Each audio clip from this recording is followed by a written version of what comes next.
Okay, so now I have two nodes. Node A is between the resistor and the diode. Node B is between the resistor and the voltage source. Okay, so now I have given a name for this. That is just a text which will not be executed. Okay, so now I am going to run it. Since I have already named what kind of analysis I want to do, it is going to be DC analysis. And I want to plot the current, so I choose the current. Then I go to the plotting window, right click, and then I give V of A.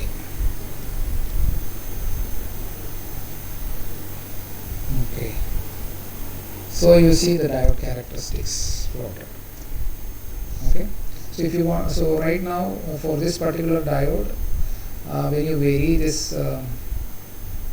DC voltage, the current is, when it becomes 10 volt, it is around 9.3 or 4 milliamperes. So that's the maximum current we will get because of this R1 resistor, which is 1 kilo ohm.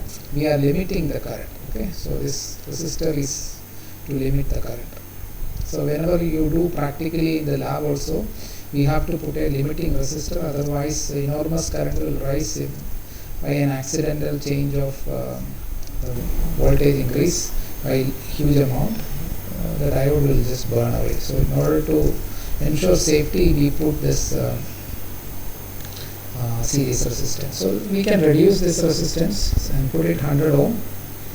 And if you put it 100 ohm, you can have larger variation of current. So let us repeat the run. Same analysis, but now with a different series resistor. Okay, so what I want is this current. Then I need to plot this with respect to voltage at node A. Voltage at node A is my diode voltage, right? Because voltage at A with respect to the ground is basically the voltage of P side of the diode with respect to the N side. So you can now see that the current change is now not limited to 9 milliampere. Now it is almost 90 milliampere. Okay, so the current 10 times increased, and also doesn't mean that the x-axis is still the same. X-axis is also changed because more voltage is coming across the diode. Okay, so the characteristics will be similar because it is exponential curve. No matter what scale you plot here, you will see exponential curve. Okay, even if I put 10 kilo ohm also, you will get exponential curve. That's the characteristics of the diode which we studied. So let me show that also. You remember how much voltage where the current started becoming significant in the graph. So let me just once again take note of that. So it is V of A. Okay, so you can see that any voltage say below say 540 millivolt or 0.54 millivolt is coinciding with the x-axis, right? And after that slightly start increasing, and it becomes significant or noticeable only at say 0.63, where it is distinguishable from the y equal to 0 line, right? So that's because of the scale that we have here. Now when you change the resistance, series resistance, so let's change the resistance. So now I'm going to make 10K.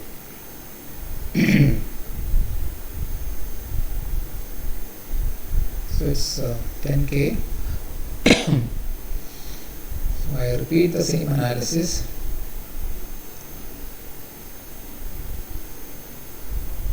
I plot the current. Now you see the current is in microamperes. Okay, the current is significantly reduced because we put a large resistance. Okay, and you see the voltage axis. It is showing a region. The shape is exactly the same, but right now it is 0.42 Earlier it was 0.63, right? So from 0.63, which is beyond the final point which is shown on the screen. Okay, so this is how it look if you maximize it.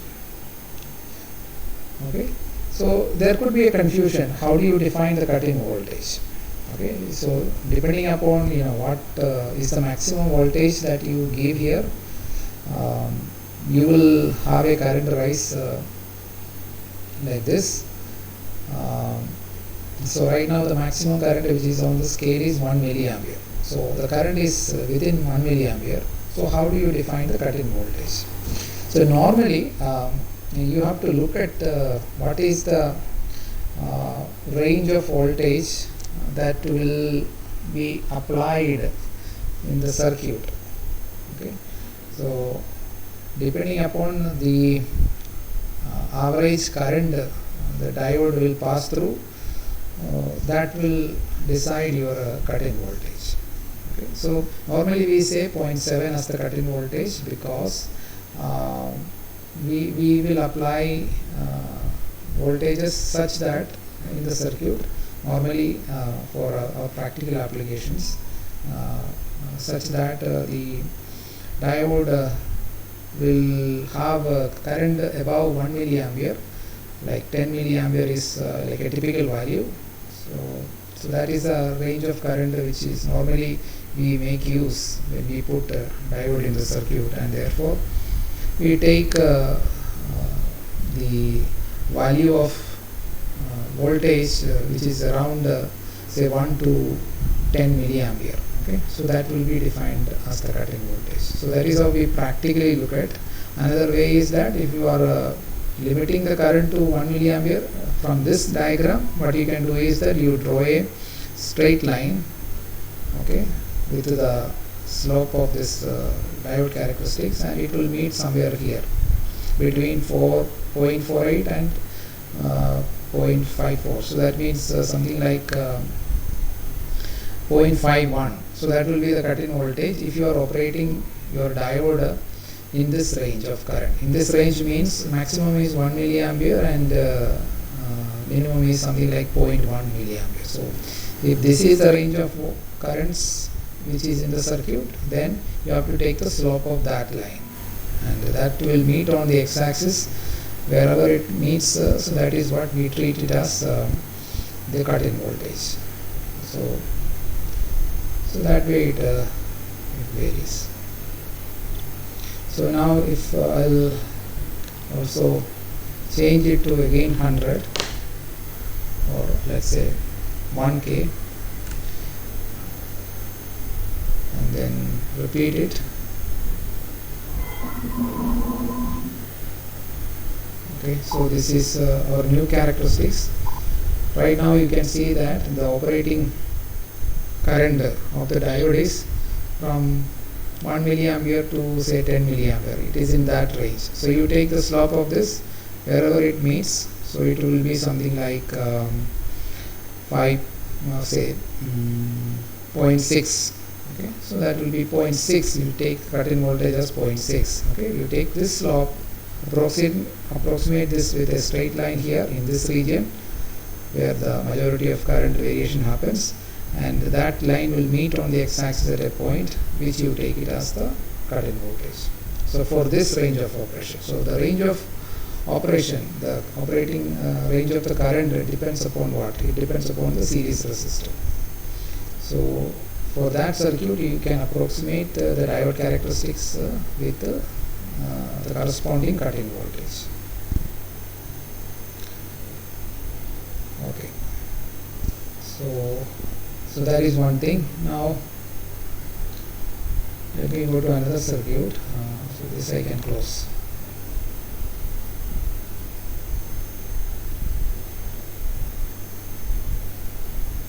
So for that, let me just save this. If I don't save while opening again, it will change the circuit. Okay. So next circuit, I have another device. This is also diode, but not a normal diode. It is a Zener diode, and you can choose Zener diode from the library available here. Pick a new diode and you can choose a diode by looking at the breakdown. Okay, so Zener breakdown voltage is mentioned here 2018 like this, so you can choose whatever. Okay, so 6.2, 6.8, 7.5 different breakdown voltage diodes are available. I have chosen 6.2, so that is available, and the rest of the circuit is same, but right now I am going to do a DC analysis from -20 to +20. Okay, so that range I have varied, and the steps of 0.01.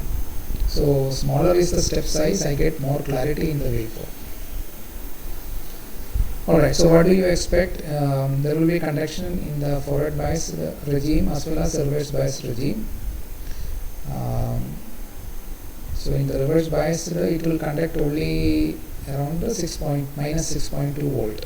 In the forward bias normal conduction like other diode, just now what we saw. Okay, so just run it. We can post this.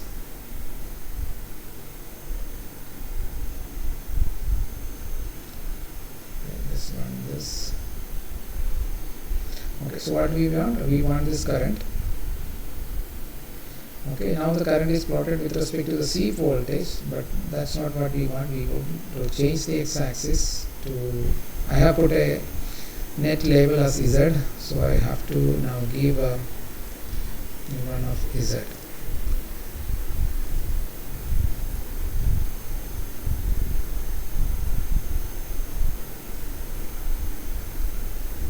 This is Vz is plotted, so that's not what I want. What I want is okay, so let me just redo it again. First of all, I want this current, so run it again,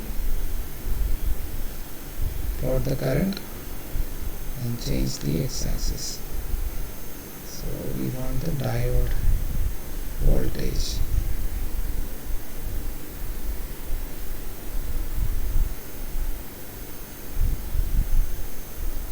Okay, so this is the characteristics of a Zener diode. If you look at the forward bias region, same thing you see, but high current is flowing because of 100 ohm which I have put. Okay, current goes up to say 200 milliampere, which are higher current. So depending upon the specification of the diode, you are allowed to send current through it up to some limit. So you need to make sure that that limit is not crossed. And in order to ensure that, you need to put appropriate series resistance. 100 ohm may not be okay for all the diodes. Certain diodes it may be okay. So it depends on the specification. So practically when you do it in the lab, always good that you put a larger resistance like 1 kilo ohm so that your current will be less than 50 milliampere. Okay, 50 milliampere is like the maximum current that we would want to have it in the lab when you do experiment. But in simulation, nothing matters. Nothing will blow up. You can put any value and see any current because this is just virtual. So real hands-on practical laboratory you should be doing actually for this lab, but in the present situation we have to adjust with simulation. Okay, so if I put 100 ohm, the forward current I am getting is up to 200 milliampere, and you can see that there is no reverse current until this 6.2 voltage is reached, because 6.2 minus 6.2 is the breakdown voltage. Roughly around there you can see the breakdown happening. So if you want to see the graph in more detail near the breakdown, so you just do this expansion by clicking on the mouse, so then you can see the breakdown region in more clarity. Okay, the current was almost null before breakdown. So 6.2 is the breakdown. as it is written here, but somewhere near 6.12. Okay, you notice the breakdown. Okay, so you can calculate the on resistance of this diode operating in breakdown by taking the slope of this. Okay, so this is voltage axis, so this is current axis. Inverse of the slope is basically the resistance. So roughly, if you calculate, say how much you will get, it's around 0.01 volt. In 0.01 volt, the change in current is 1, 2, 3, 4. So something like 60 milliampere change in current. So 60 milliampere change in current in 0.01 volt. So that is like 60 into 0, 6,000. So 6. So 1 by 6 is basically the ohm resistance, which is very, very small. That's why I said you don't make any error if you neglect it. Okay, so there is 60 milliampere change vertically. Change is there when you change 0.01 volt. So very small voltage change, there is a 60 milliampere change in current. So 60 milliampere divided by 0.01, so that is 6,000 milliampere. 6,000 milliampere means 6 ampere, and if you want to, so 6 ampere per volt. Okay, but if you want the resistance, you have to take the inverse. So that will be 1 by 6 ohm. 1 by 6 ohm is very, very small resistance, so you can neglect it. Okay, and the forward characteristics is exactly the same as before. So that is another experiment. So all this type of experiments are part of your experiment number 1, diode circuits. But even if you don't write it, if you want to write it, you can write it, that's good. But even if you don't write it, I don't mind, but in the exam you should be ready to do all of it. Okay, if it is asked, there may be different parts to the questions. So I may give a questions, I may give a circuit, I ask you to first characterize the diode, and then for the given input waveform, what is going to be the output waveform. So there may be many parts to that particular experiment, so you should be ready to do it. So you do it yourself, but I am giving you an option whether to put it in your experiment 1, part of experiment 1 record. Okay, so that is up to you. If you like to do it, you are most welcome, but if you don't do it, I don't reduce any mark for you. Okay, so let's see another one.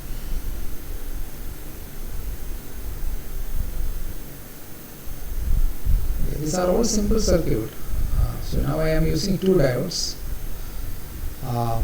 You can see one normal diode and one Zener diode. And the question is, what will be the voltage at this point?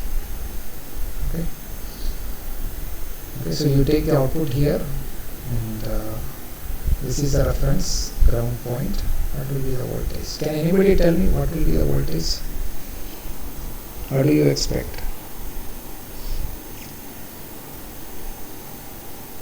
You are giving a sine wave input with peak amplitude as 10 volt. Its frequency is 1 Hertz. And what will be the output voltage? Will it be a sine wave or will it be something else? Anybody has any opinion?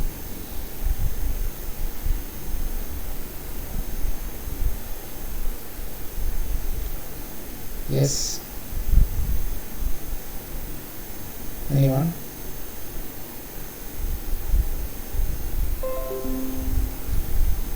What will be the output? Output is taken from this point. Hello? So it's a sine wave input, so there is positive half cycle and negative half cycle. What will happen in the positive half cycle?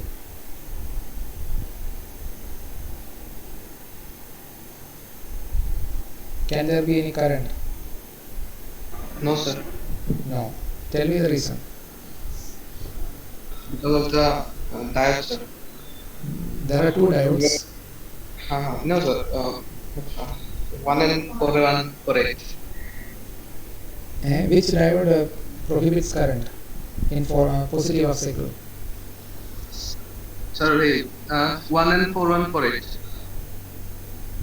Which diode prohibits current? Sir, the reverse bias diode. Is it D1 or D2? Sir, D1. D1. D1 is reverse bias, and therefore its equivalent circuit is open circuit. So there should be no current in the positive half cycle. And what happens in the negative half cycle? So if there is no current in the positive half cycle, what happens?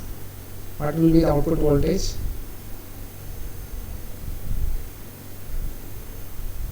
During positive half cycle, you said that there will be no current through the diodes because D1 is reverse bias. So what will be the output voltage?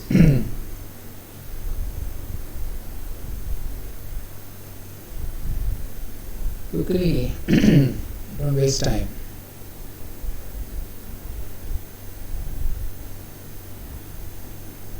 Hello. I want you to participate.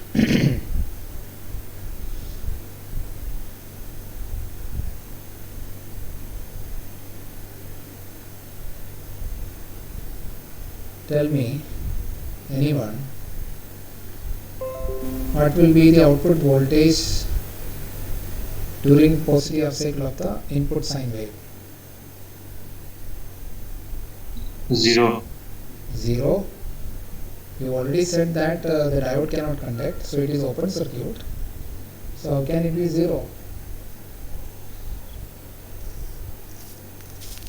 So it will be the same as the input voltage. Yes, it will be same as the input voltage. And during the negative half cycle, can you tell me? So positive half cycle will just come out at the output, and during the negative half cycle, what happens?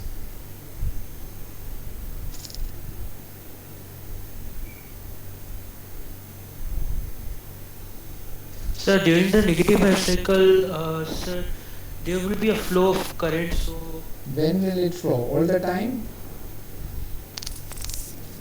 Or under certain condition?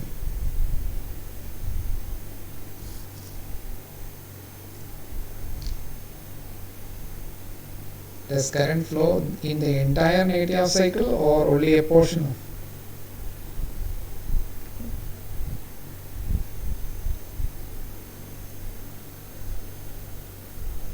Only a portion and depends on D2. It depends on D2. So what is the condition now? Tell me the condition. You are right. Tell me the condition. When the negative voltage at the input becomes greater than how much? 6.2 plus cut-in voltage of D1. So roughly around 7 volt, roughly around minus 7 volt, the circuit will conduct and the output will remain constant.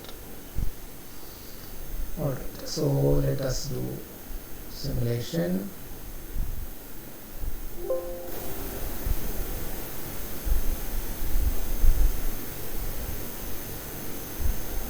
So here is my input. It is going from plus 10 to minus 10. Okay, sine wave, positive half cycle, negative half cycle. Now comes the output. As you said, positive half cycle should pass through, negative half cycle should be clipped at minus 7 volt. Is it coming?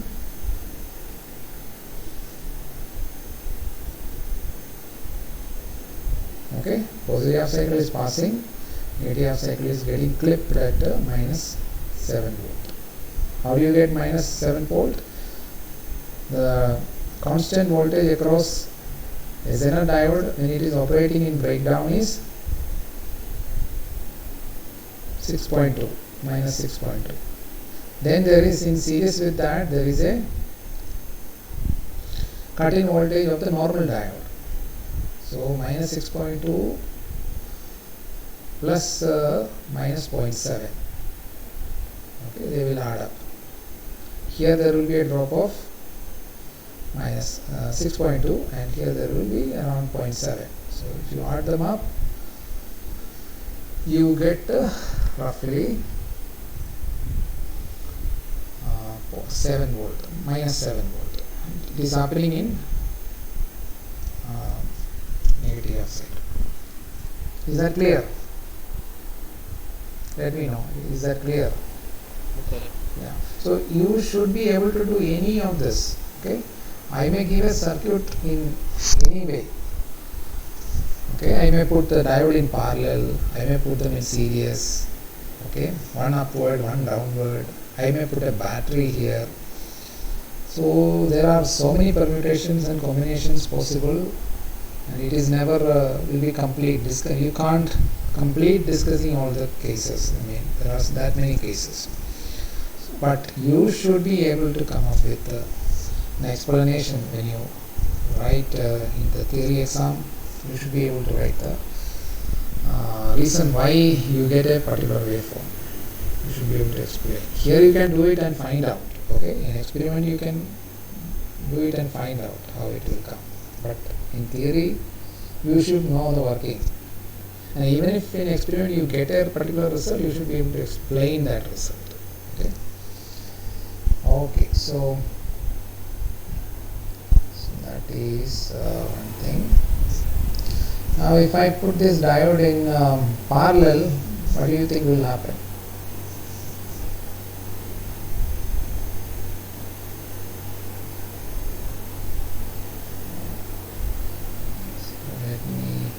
Close this.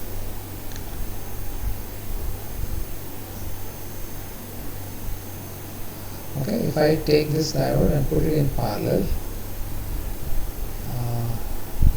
what do you think will happen?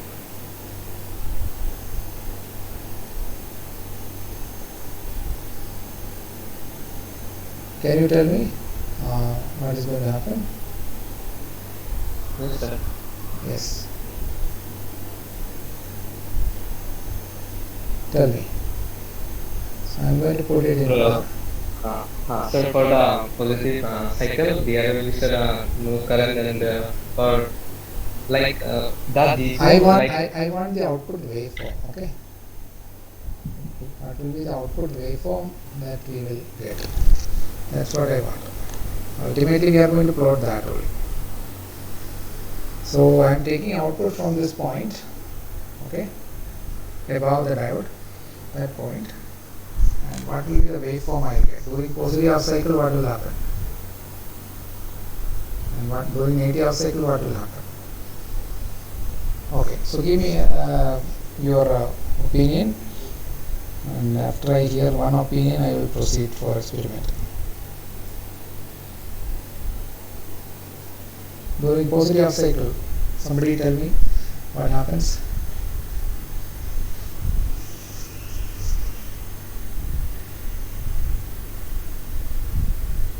Hello.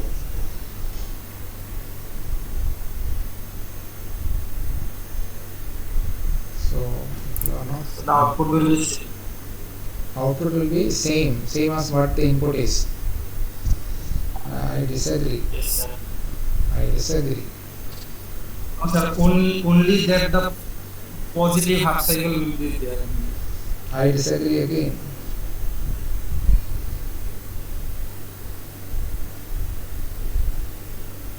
Sir, for the negative cycle, there will be a means complete cycle will appear and Wrong. for the Okay, none of the cycle will be there. Because one of the diode is going to get forward biased. During positive cycle, center diode is forward biased. So it is a closed switch. During reverse bias, during negative cycle, the normal diode is forward biased. So again there will be a closed switch. So the output is taken across a closed switch. So whenever the output is taken across a closed switch, the output is 0 ideally, but here these are not ideal diodes, these are real diodes model we are using, so therefore there will be a cut-in voltage during positive and negative half cycle. During positive half cycle, cut-in voltage of the Zener diode, during negative half cycle, cut-in voltage of the normal diode. Okay, so let's do this. Input is 10 volt, output is negligible. So all you can see is the cut-in voltage. It looks like the cut-in voltage of the Zener diode is more than the cut-in voltage of that could be, that depends upon the material with which you make the diode.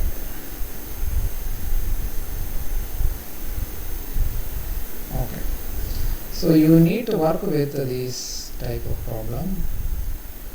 Okay, let me. Sir, can you please find out ID1? ID1. The current. Oh, the current through the diode D1.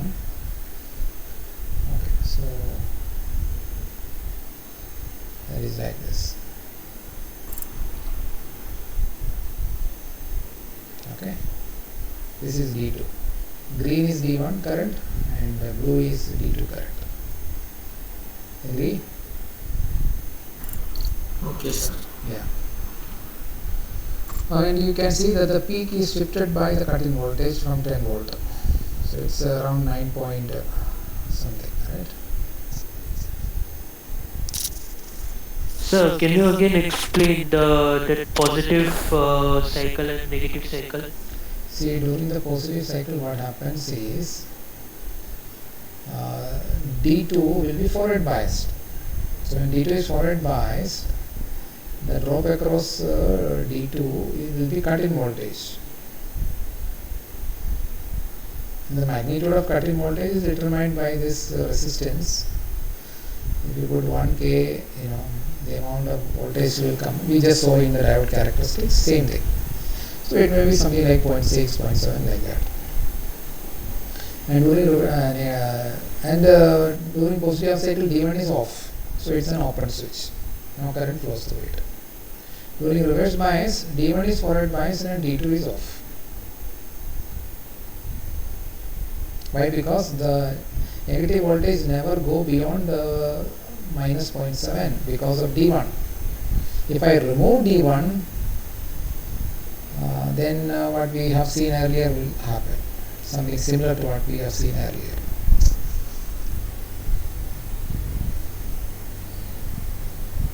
Is that clear?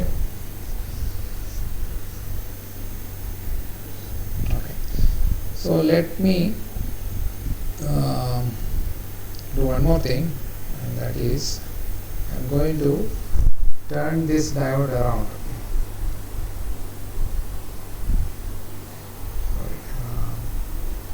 Take this tool and okay, I did that. I just changed the direction of the Zener diode. Now can you tell me what will happen?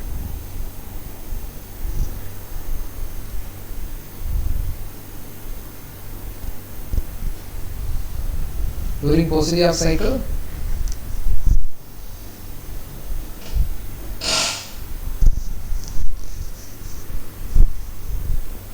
D1 will be off, but D2 will get on at some point of time when the breakdown voltage is reached, that is plus 0.7 or plus 6.2.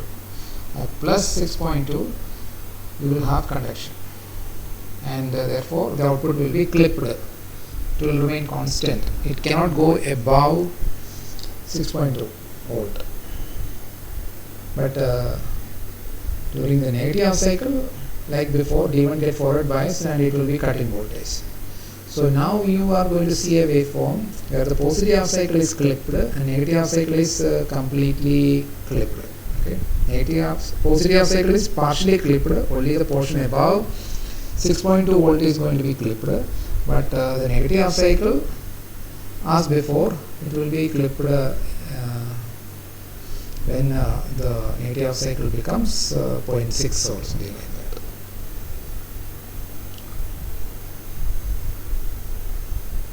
So that's our input. Okay. So positive half cycle is clipped when it is above 6.2. Empty half cycle is almost completely clipped. Is that clear?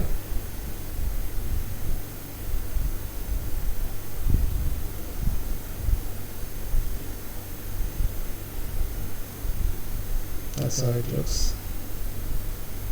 Sir, can you just find ID2?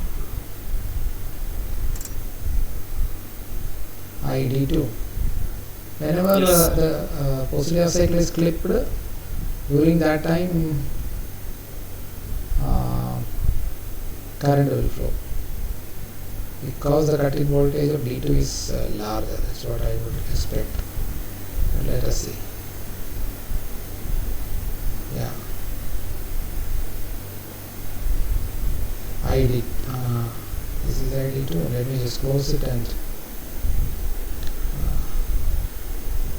it will depend upon which has larger cut-in voltage. If D1 has lesser cut-in voltage, then there cannot be current in D2. If they are matching, then both can have current. Okay, so current, right? Current means this. Yeah. You see that negligible current.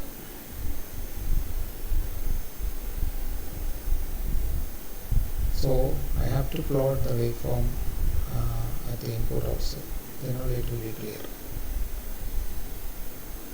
So for current you see the right axis. Yes. Any question? Sir, across D1? Across B1, D1. Yes. Okay, across D1, the entire negative half cycle current will flow. Okay, so I will expect a current here during the negative half cycle.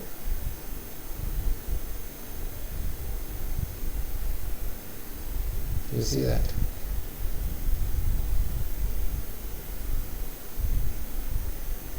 Okay, but during positive half cycle current is flowing only when you reach the breakdown. After breakdown current flows, otherwise it is an open switch.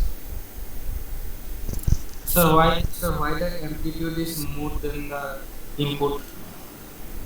No. This is current and that is voltage.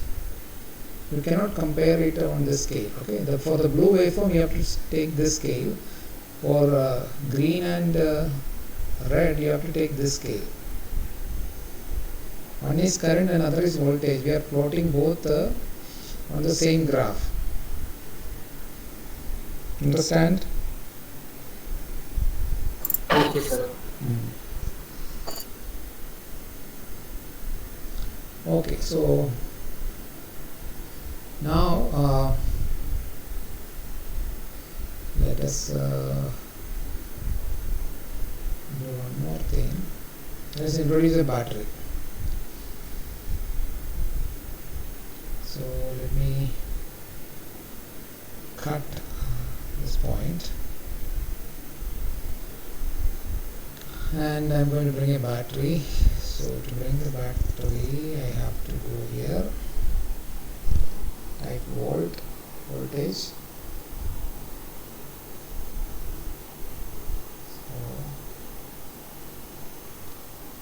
So that's my battery, and then I will use this wire to connect the circuit. Okay, you just take it through, it will come. You don't need to connect one by one. There are lots of demos available in YouTube. You can go through it to study about the software. There's so many self-help videos are available. I myself learned like that. For the first time I am also using it. Okay, so we are putting a battery. Now we need to give a voltage. So the polarity of the voltage that I want to give is such that I want to give a negative voltage, say minus 2 voltage. Okay, so this is what I am giving. So what do you think will happen? Will the output waveform have more conduction angle or lesser conduction angle?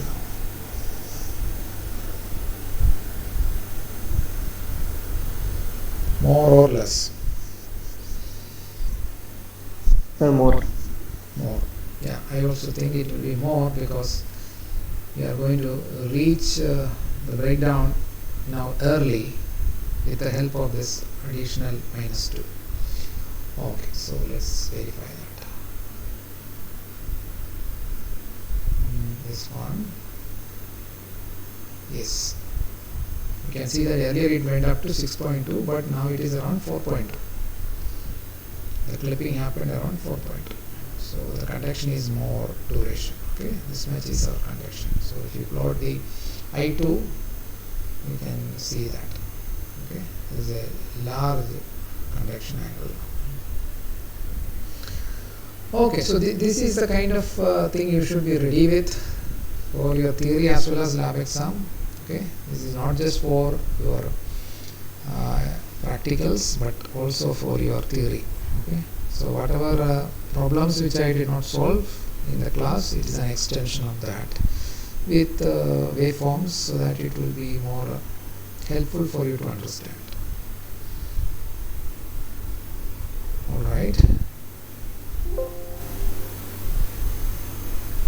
Okay, so let me now come to amplifier models. So I will do one for you. You have to do the rest. Okay, I am doing only one for you. This is voltage amplifier, and I'll tell you how to get this. You go here and then type E.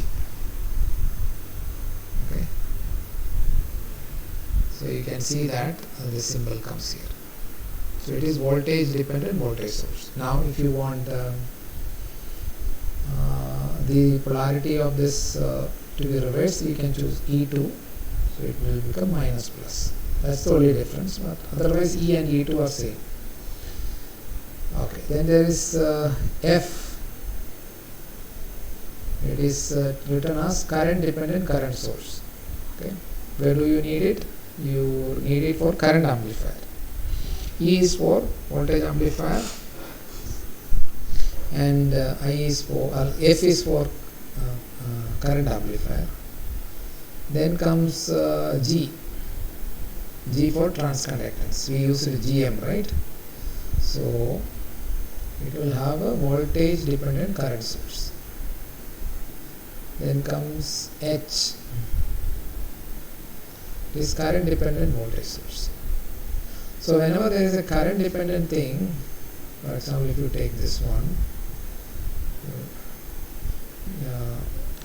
you right click on it, and then you can specify which current it depends on. Okay, so you can give this is H is basically the scaling factor, but then you have to specify which current it depends upon. So whether it is the current through R2 or R1, that you need to specify when you give the specification of it. So you can look at help videos from YouTube and work it out. So right now I'm just going to remove this. So I have given I have taken a voltage dependent voltage source, and then I have given a scaling factor, that is basically my voltage gain, okay, as 5. That means whatever is the voltage across R1, 5 times that voltage will be given as output of E1. So that will be available at the output side, and then there is a potential divider. Our output is taken across the load resistance, which is R3. R4 is what? Our R output, RO. R1 is RI. If you want, you can change it also. Let me change this. Okay, you go this symbol.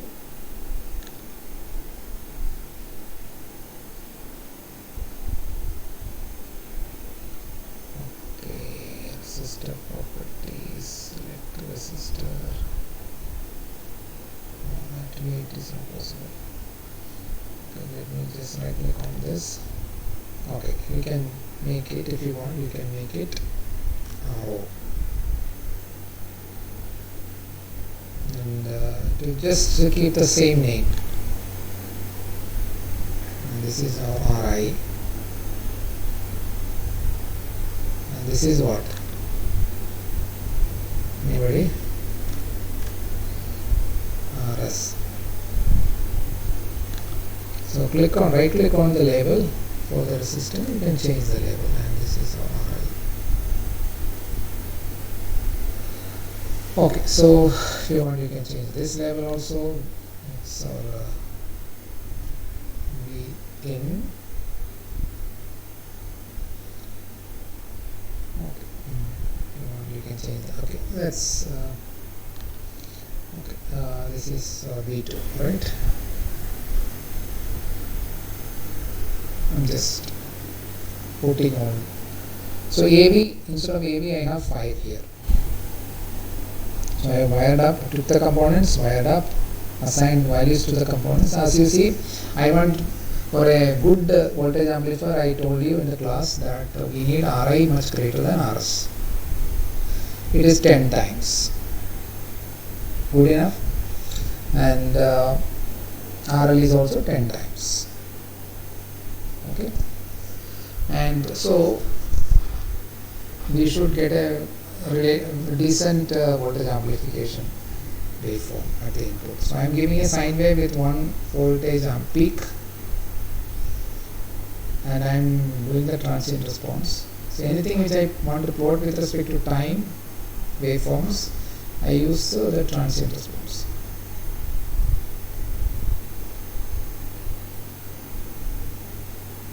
So this is my 1 volt input waveform. I want to amplify it. So maximum amplification I can get is 5 volt. But I will get little less. Why? Because there is a 2 fractions I am multiplying, right? One is basically Ri by Ri plus Rs. Another fraction is RL by RL plus RO. So because of that, I will not get 5 volt, but slightly less than that. So the blue is my amplified output. Okay. So yeah, okay. Any questions? Sir, it will work as a transformer. No. You have been hearing 2 days lectures and you are asking this question.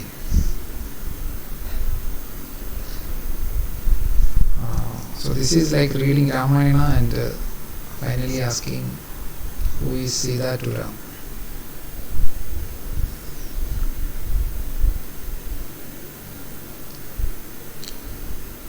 Sir, Yes. what I will will explain your answer before moving to the next question. So, the difference between amplifier and transformer, that is very fundamental. What does the transformer do? Transformer is a passive device. Okay? It doesn't put any energy into the input and give it to the output.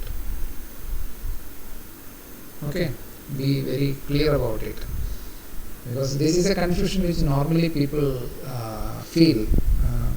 I don't, but actually the reality is very different. So you are giving 1 volt input waveform, and in a transformer you can produce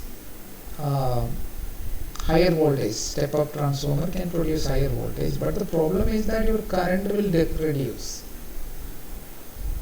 Okay, you cannot have a power gain. So I asked you to calculate the power gain, I asked you to calculate the current gain, I asked you to calculate the voltage gain. So voltage gain into current gain. So that is basically your power gain. So that you cannot have in transformer. Power at the input and output, if there is no loss in the transformer, is 1. I mean the power gain is 1.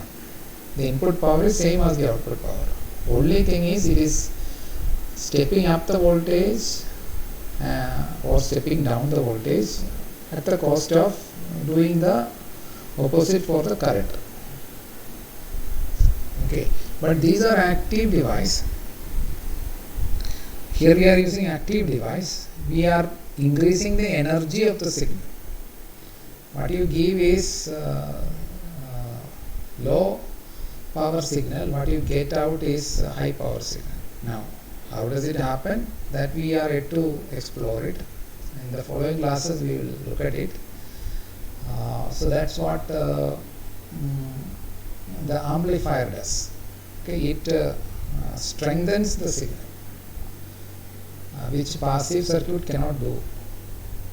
The strength of the signal, the power of the signal, the energy inside the signal per unit time is increased at the output. Okay. Okay, let's move on to the next question. What is the next question? Sir, what if we increase the R0? What if we increase the R0? So let's do that and check it. I have given you the theory, but that's why the practical is interesting. If you have an amplifier with R0 also 1K, so then the fraction become what? Become half. Okay, so I would expect a 2.5, roughly 2.5 voltage at the output.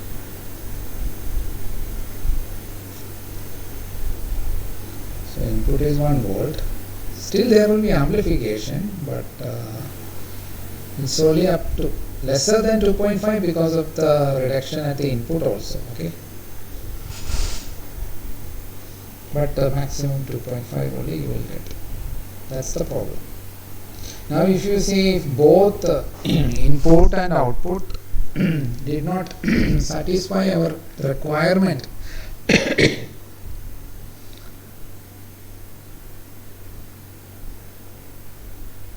for example, our Ri was also not large.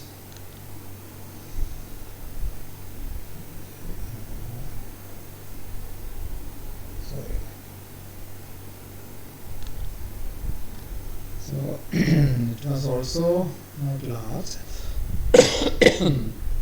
So this was also 100. Not large means let's keep it as same. Now if you check the amplification, what do you think will happen? It will decrease. How much? The input is 1 volt, output will be? Any idea?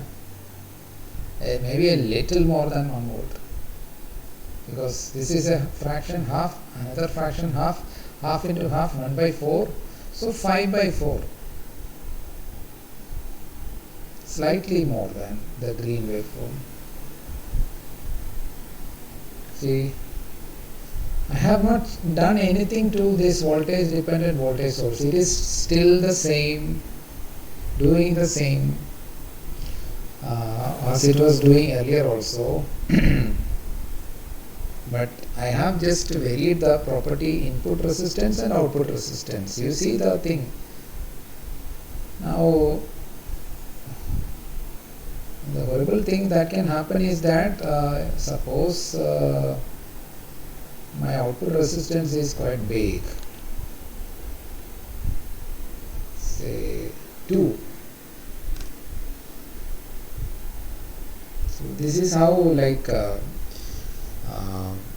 amplifier end up not working, though it has got good voltage gain. Intrinsic voltage gain is good, but not able to take any benefit because of the input resistance and output resistance conditions not getting matched.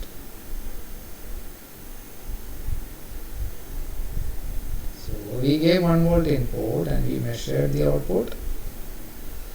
Lo and behold, we got lesser than what we gave. So understand the importance of input resistance and output resistance and meeting the conditions. So the models are good only under certain condition.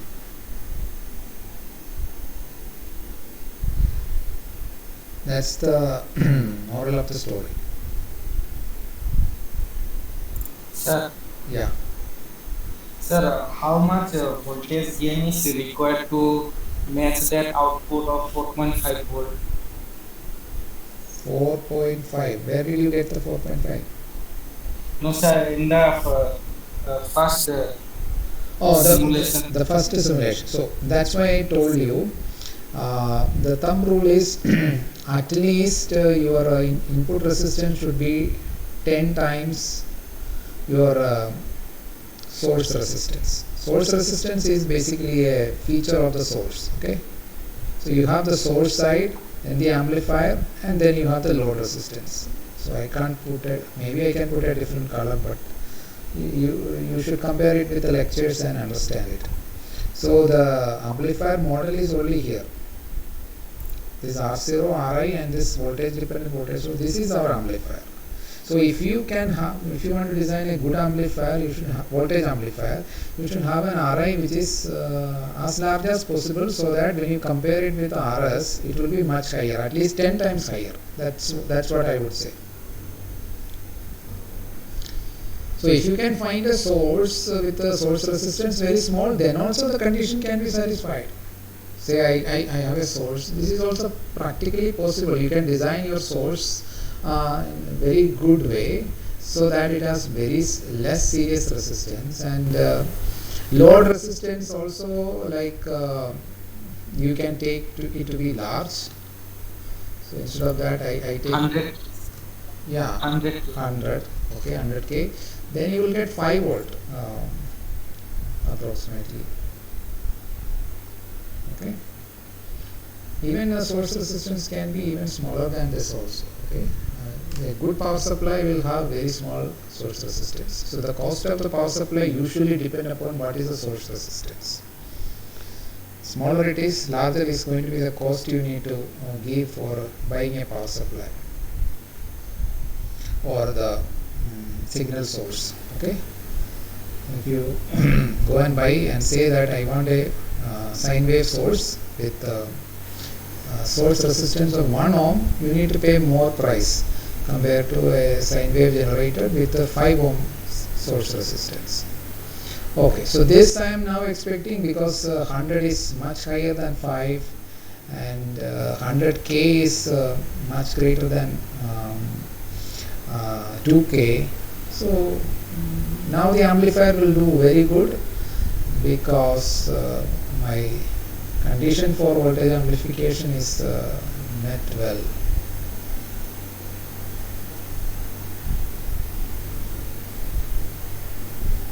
Okay. Yeah, it's quite good now. So it has gone beyond 4.5. Earlier it was lesser than 4.5. You can still make it better by reducing this value relatively. You can make this. Can we change the voltage gain if we interrupt that? Yeah, we can change the voltage gain.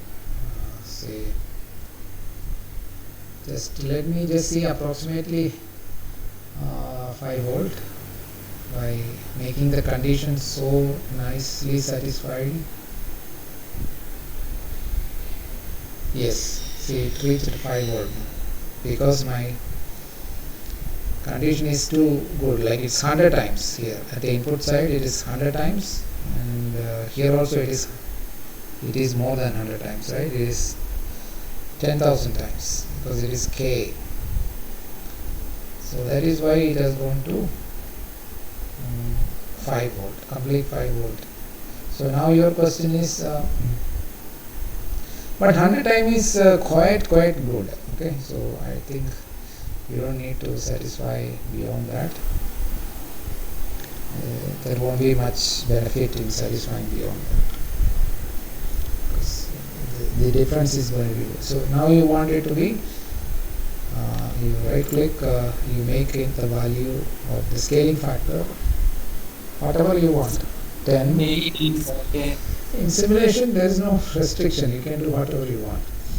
So, but that doesn't mean that you can do all that you do in simulation like this practically.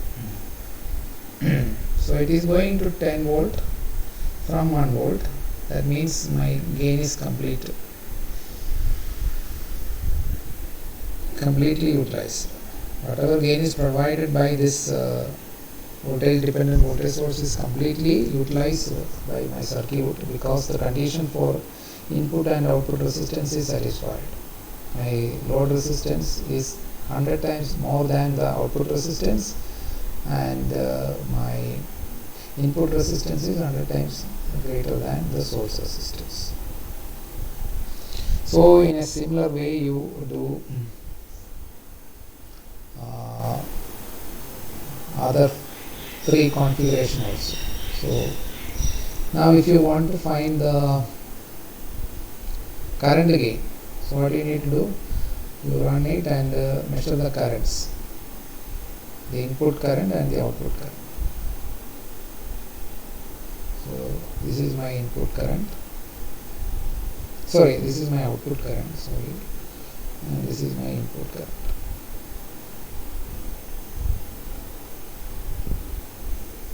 So the current is exactly the same. Am I seeing the right thing or not? Yeah. The current gain is unity. Okay, I asked you to verify this or derive this, so you check that and see why the current gain is unity. So probably it will depend. If these ratios are like 1:100, the current gain will be unity. So that's what my feeling. So let us check that. So to improve the current gain, to increase my current gain, I should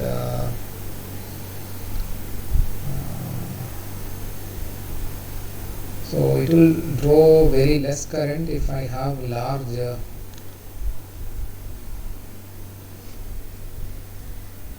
so it will depend upon RI and RL. So now I increased RI, voltage amplification should not change now, but the current amplification I believe will be now maybe 10 times. So input current is reaching 1 milliampere because 1 volt is applied, it is 1 milliampere input current. My output current, I think it will go to 10 milliampere. Yes. So now there is a current gain.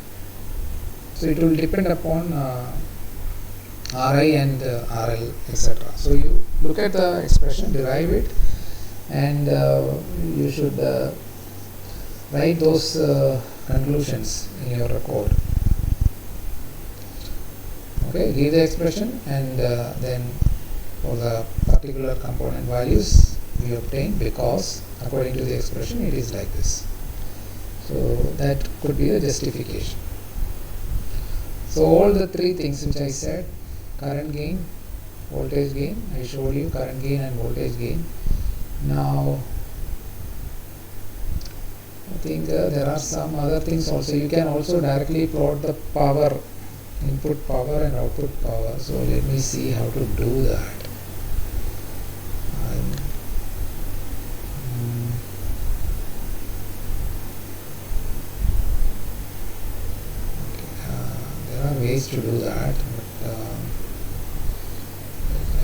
find it out.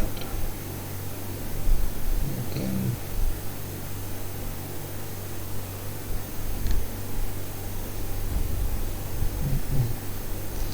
so you can search in YouTube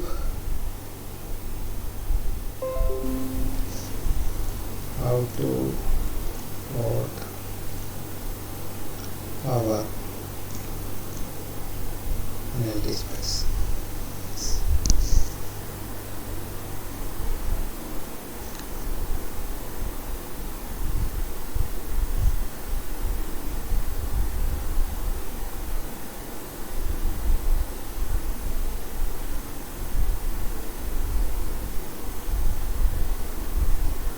Run the simulation, place the cursor over the component whose power you want to measure.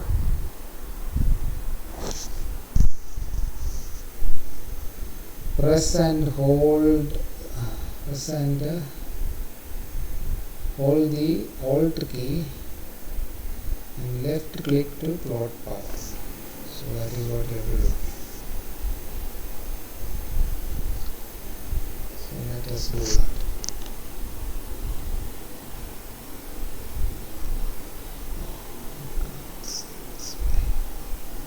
Run the simulation. We have run the simulation. Place the cursor over the component whose power you want to measure.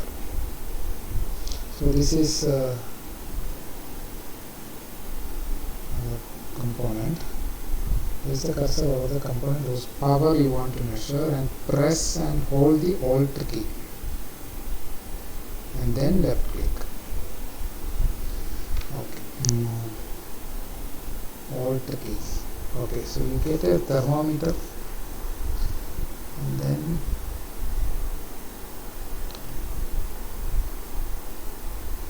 okay, so that is the power.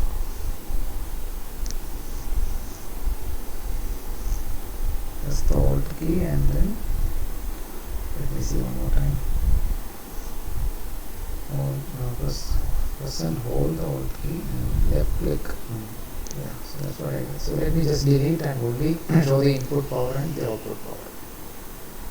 First run it, then keep the cursor on the top, press the Alt key, the symbol changes, then click the mouse. Oh, you can see that it is written V into I. So it is around power is around 1 milliwatt. Okay, it's a voltage source, it is supplying power, it is losing power, that is why it is showing negative. Now our power is delivered here. Again press on Alt key, click. Wow, we got 100 milliwatt. So the power amplification is around 1000, right?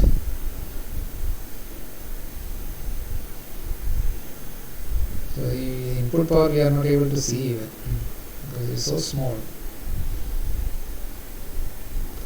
So let me do that again. I hope you are following. It's very simple. The input power, to measure it, you put it on the source, press the Alt key, first run it and then keep it on the input source, press the Alt key, click the mouse button. So you can see at the bottom what is the maximum power the input the source delivers. Giving power is negative, taking power or consuming power is positive. So it is 1 milliwatt. Okay, note down that the peak input power is 1 milliwatt supplied by the source. But then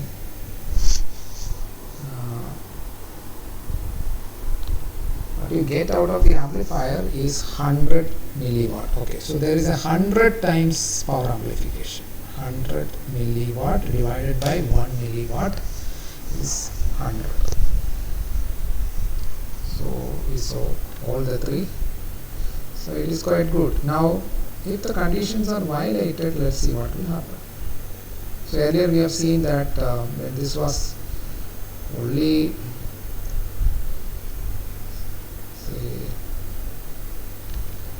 condition is not well satisfied. This is 10, sorry, this is 100. Let's put it as 100. And this also, let me put it as 100. So probably our power gain will also reduce. We may not get 100 because it's only 10 difference, 10 times. Okay, so run it. Alt, click. Now we have again close to 1 milliwatt. 900 means close to 1 milliwatt. So there is no much change at the input, and output it will change, I guess. Okay. Yes, it's only 70 this time. Okay. But still it is quite good. 70 is also quite good. 70 milliwatt and close to 1 milliwatt. Slight reduction only. So power is not much affected by those values that I have changed. So you need to look at the power expression.